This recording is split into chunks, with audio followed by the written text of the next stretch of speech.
Bonjour à tous, écoutez, voilà, bienvenue de mes nouvelles vidéos. Alors voilà, j'en parle, je suis au parc, un magnifique parc du centre-ville de Clermont-Ferrand, le Jardin Lecoq.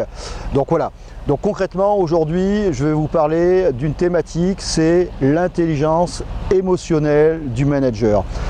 Aujourd'hui c'est vraiment quelque chose, alors on va rentrer dans le détail, mais l'intelligence émotionnelle c'est quelque chose que tout manager, tout chef d'entreprise, tout leader doit avoir absolument, je dirais, dans ses compétences, dans ses caractéristiques. Alors, de quoi on va parler, ça je vais vous l'expliquer, mais c'est important de savoir qu'aujourd'hui, ça doit faire partie du package du manager. Alors, concrètement, l'intelligence émotionnelle, c'est quoi alors? Pour bien planter un peu le décor et de savoir de quoi on parle, trop longtemps, et surtout le schéma mental du XXe siècle, c'est qu'on a beaucoup raisonné sur le quotient intellectuel. Donc c'est ce qui a régi nos vies, même notre façon d'aborder les relations humaines sur le XXe siècle. Donc l'intelligence était basée uniquement sur le côté, notre cerveau rationnel, sur notre côté cognitif. Par contre, avec effectivement la fin des années 80-90, où la neuroscience a commencé à se développer, on s'est rendu compte que, à travers les différentes études, que le fait d'avoir un QI élevé n'était pas une garantie en termes de réussite sociale, professionnelle, affective, enfin à tous les niveaux. Et là, on a commencé à parler de quotient, je dirais, émotionnel, d'intelligence émotionnelle. Alors, c'est très récent, début des années 90, c'est Salovey qui a justement mis en place, avec Meyer, ils ont écrit un article.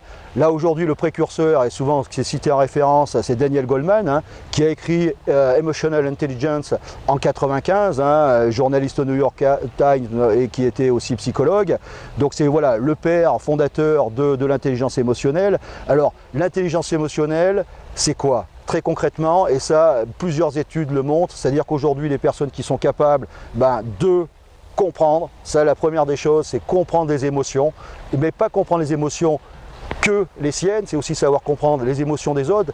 Donc c'est d'être capable effectivement d'identifier, et surtout on verra après comment on est capable aussi de les exprimer, etc. Parce que c'est ça toute intelligence émotionnelle, mais en tout cas d'avoir deux dimensions, une dimension interpersonnelle, c'est-à-dire avec les autres, et une dimension intrapersonnelle, c'est-à-dire vraiment comprendre aussi ses émotions. Alors concrètement, de quoi on parle quand on parle d'émotions?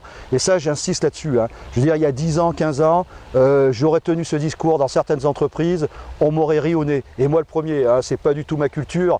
Nous, la génération X, c'était quand on est rentré dans le marché du travail, dans les années 80, etc. C'était marche ou crève. Je veux dire, c'était le doigt sur la couture, etc. Nos émotions, tout ça, le côté à un moment, le bien-être au travail, tout le monde s'en foutait.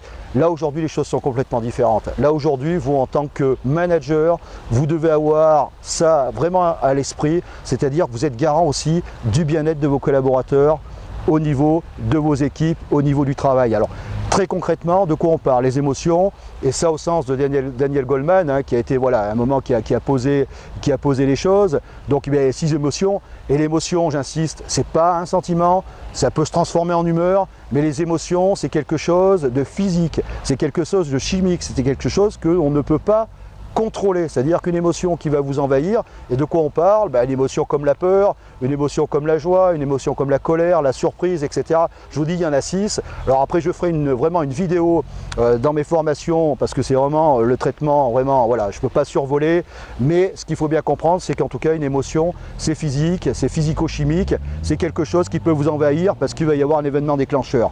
Par contre, votre valeur ajoutée, c'est effectivement de comprendre cette émotion, de la verbaliser et surtout être capable d'en faire quelque chose. Donc là, le bon manager et surtout, j'allais dire, le bon leader, c'est la personne qui est capable de comprendre les émotions des autres, qui est capable de comprendre surtout ses émotions et c'est surtout qui est capable de les gérer et de les utiliser. C'est ça ce que veut dire, c'est ça l'intelligence émotionnelle. Alors après concrètement, et je ne veux pas en parler dans cette vidéo parce que c'est vraiment un sujet qu'on ne peut pas aborder de façon comme ça un peu parcellaire, mais ce que je veux surtout vous faire comprendre dans ce message-là, c'est qu'aujourd'hui l'intelligence émotionnelle, ça doit faire partie de votre package de manager, de chef d'entreprise et même je dirais de façon générale dans votre vie de tous les jours.